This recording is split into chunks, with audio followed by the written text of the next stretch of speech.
Nice to have you with us on a busy afternoon as we talked about what's going on.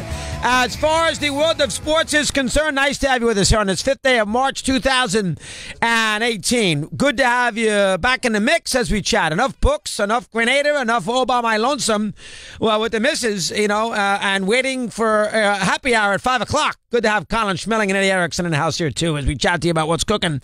As far as the world of sports is concerned on this Monday afternoon, I didn't really miss much unless Sean Miller's defiancy gets you all pumped up. What exactly did I miss? I mean, geez, I didn't give somebody $100,000. I mean, I don't even know. Even Jake Arrieta hasn't signed yet, for crying out loud. I mean, I'm not exactly sure that Monday through Friday scenario with what I missed, but we'll catch up here on this busy day. 888 Mad Dog 6 is your two-way sports talk telephone number as we chat to you about what's going on as far as the world of sports is concerned. We got a lot of sports topics that we'll sort of delve into today. Johnny Miller today on Phil Mickelson. I'm looking forward to that. A conversation with Johnny a little later on. It was a wonderful event. That was the best event all weekend. Not even close was Mickelson. I mean, I guess Michigan State college basketball Saturday afternoon had a little life at the Garden. There's nothing in the NBA that's going to get all revved up right now. I mean, that was the best event, Mickelson winning after 4.5 years, and a big event down in Mexico City. So Johnny will join us later. We got a lot to do here with the quarterbacks. We'll spend some time on that right out of the gate. Down on the Oscars, I'll scream about that for a little while. Worst ratings in the history of the program. They deserve it. We'll spend some time on that in this busy afternoon as we discuss what's going on as far as the world of sports and everything else is concerned. Yes, I did go away. Grenada is a wonderful spot. Went there for a 6 day period. I was gone for an 8 or 9 day show scenario, but for 6 or 7, I read 5 books. And the one that I read, I'm in the process of completing number 5. And the one that I really like right now is the new book on Tom Yorkie, the Red Sox patriarch who owned the ball club from 1932 to 1933 until his death in 1976. His death, and his wife died 10 years later, and she owned the team in a trust after that. But he owned the team for 43 years. And guy Bill Nolan wrote the book. It's a wonderful book. He's going to come in. We're going to have a conversation with him on March 20th. And then we're going to do a book on the 68 Tigers and the Cardinals and Gibson and McLean and Don Drysdale 2 days before the opening of the baseball season. Baseball season starts 3 weeks from Thursday. But the Yorkie book was tremendous. And the only thing I'm going to say, and I haven't finished it quite yet, but the only thing I'm going to say about it right now that is very interesting is the Red Sox should be ashamed of themselves. That's John Henry. That is Sam Kennedy, although it's really a Henry decision. Ownership, Tom Warner. I understand in the era of being politically correct is most important compared to everything else, but they should be ashamed of themselves that they are going to somehow figure out a way to change Yorkie Way into Jersey Street, the road that's right outside Fenway where all the concessionaires are and the shirts are and the right with where Nesson does their pre-games on, Friday night Red Sox. They're trying to change the name through the mayor's office, who I guess is amenable to it, of Yorkie, and get that name off, obviously because the Red Sox are the last team in the sport to integrate in 1959 with Pumpsie Green. And, listen, that is an issue that, that's hard to explain, and I could do that right now if you really cared. I'll do that in the course of the next 3 or 4 weeks. I'll get to it a little bit, and we'll get to it with the author when he joins us. But the fact that you are going to try to change the street of Fenway Park, and I shouldn't even start here. It's kind of crazy, but I'm in that kind of mood. The fact that you're going to change the street is one of the biggest disgraces in the history of professional sport. And I'm telling you right now, why don't they go ask Reggie Smith, Jim Rice, Henry, why doesn't he pick up the phone and do a little work and ask Jim Rice and Reggie Smith, and if he's still alive, Earl Wilson, if he's passed away, call George Scott's family, Boomer Scott, track down Ellie Howard's wife. Why don't they go out there and do a little work on some of the blackball player, Juan Benitez? Why don't they go out there and do a little work and find out how Yorkie really was with black players in the Red Sox in the 60s and whatever. And why don't they call the Jimmy Fund when they're at it? And I know their little statement indicated to Jimmy Fund how much money they raised. The idea that you are going to figure out a way to change the name of that street for a guy who owned a team for 43 years. 43 years. Now, they didn't win a lot. We can get to that. You want to change the street because they only won 3 pennants. I'm okay with it. But as far as his personality is concerned and some of the decisions the Red Sox made, which at times are a little perplexing, I'll be the first to admit. But the man is in the Hall of Fame.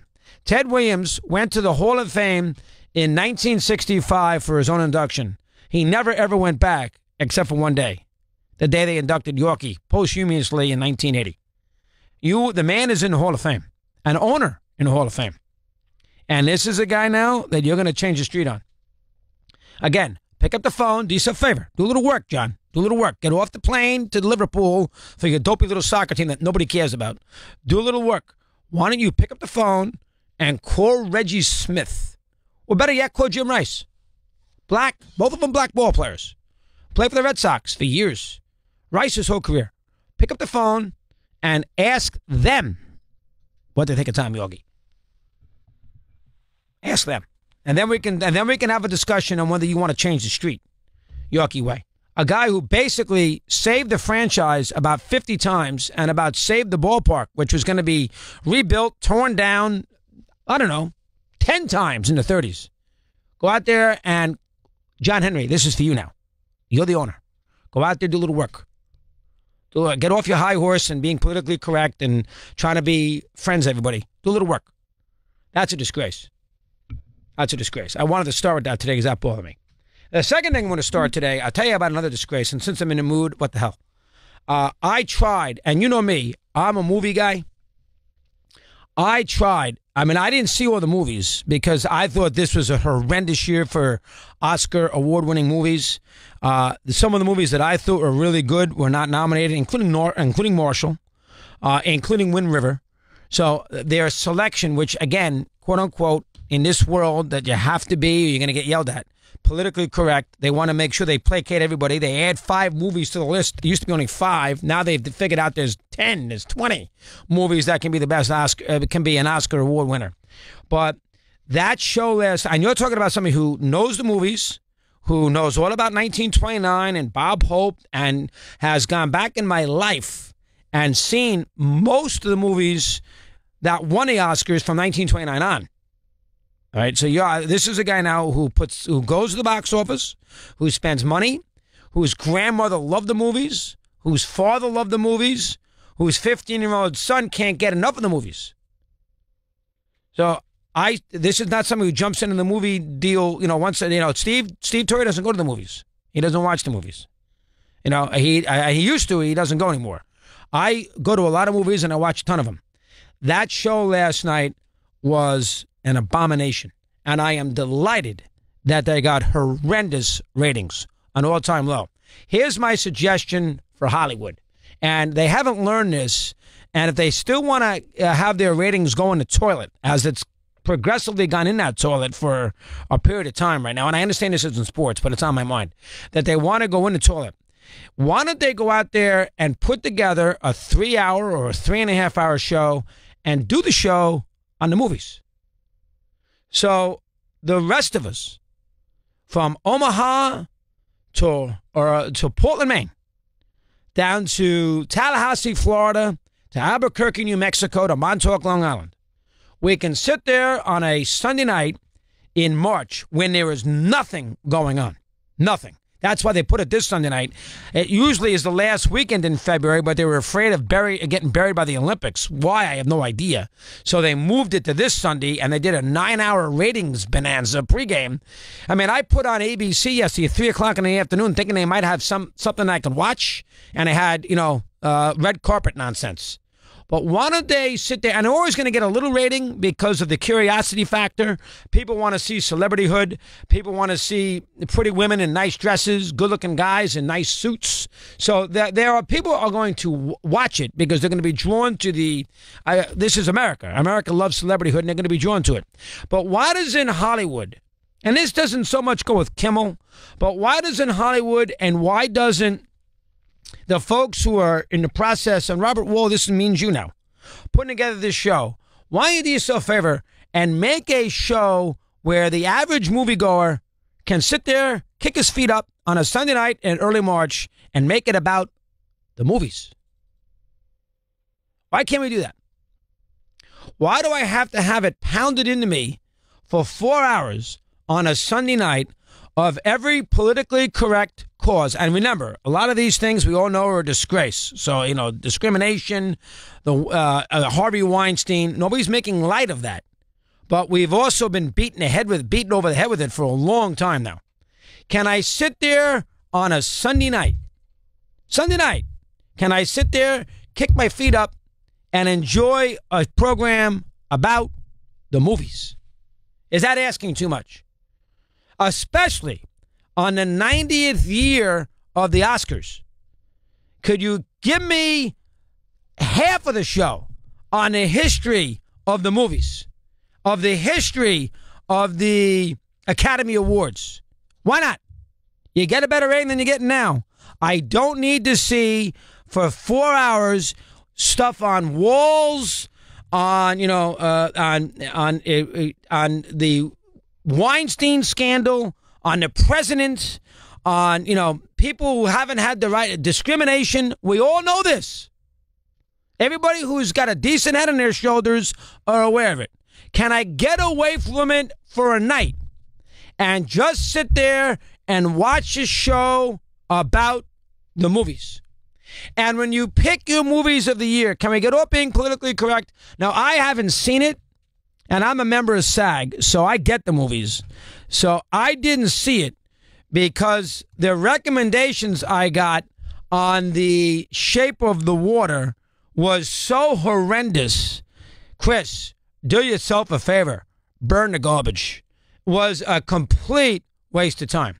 And in this age of being politically correct, the Academy has gone from voting for the best movie, and instead the Academy has gone for voting for the movie that hits all chords. The movie stinks, but nobody's not going to like it. Straight people are going to like it. Gay people are going to like it. Blacks are going to like it. We're not going to offend anybody. Whites are going to like it. Old are going to like it. Young are going to like it. Stop. The vote for the movie that is the best movie. And this year, the movies that they had, and I had seen a lot of them, were Billboards was a good movie. It was not a great movie. Dunkirk was a piece of garbage outside of cinematography. That director, that movie I saw it twice. That's how bored I was with it. And who knows more about history than me?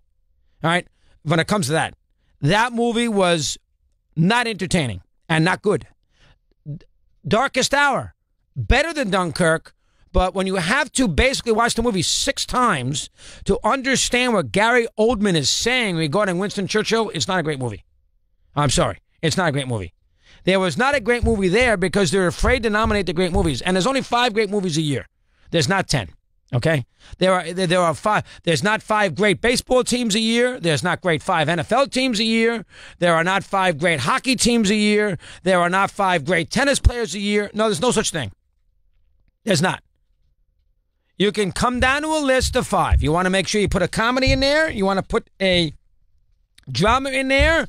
You want to be politically correct with one. 5. We don't need 10. We don't need 10. But that is really not the argument about Shape in the Water. And they have made some incredibly horrendous decisions. A Birdman, what a piece of crap that was. And I like Keaton. I mean, Spotlight's different. That Birdcage, whatever it's called, what was that piece of garbage? Birdman, about what a piece of crap. My 5-year-old could have put together a better movie than that. And he's not 5, 12. He could have anyway, they have gotten to the point of voting for movies that stink. But right now, let's not worry about that. Okay, let's not worry about that. Let's worry right now, if you're the Academy Awards and your ABC and all the money that you spend, why don't we stop trying to be cute, stop trying to send Jimmy Kimmel across the way into some stupid movie theater and punching up hot dogs to the fans there watching the movies. We don't need that nonsense. Stop with Trump. Nobody wants to hear that. I'm sick of hearing about Trump. I don't want to hear politics. Give me a night at the movies. You got one assignment. The other way ain't working. Your ratings have been horrendous. They're not working. Give me a show for 3.5 hours. I'll sit through it. Make it nostalgic. Let's get off the political garbage. Let's get off that nonsense. Give me a show on movies. Can you do that? To make me happy. Can you do that? I was so bored last night and so agitated, I turned it off at 10:45 at night. That's first off, I hated the movies to begin with. Again, they're overrated. I turned it off at 11:45 at night. I said, you know what? I don't need this anymore. I don't need Jimmy Kimmel running around with jokes. I don't need, every person going on stage giving us this long story on all these issues that we've had in society. I don't want to hear that right now. Right? I get that pounded into me every day of my existence. On a Sunday night at 8 o'clock, I want the movies. 19 after the hour, we continue. Mad Dog Unleashed.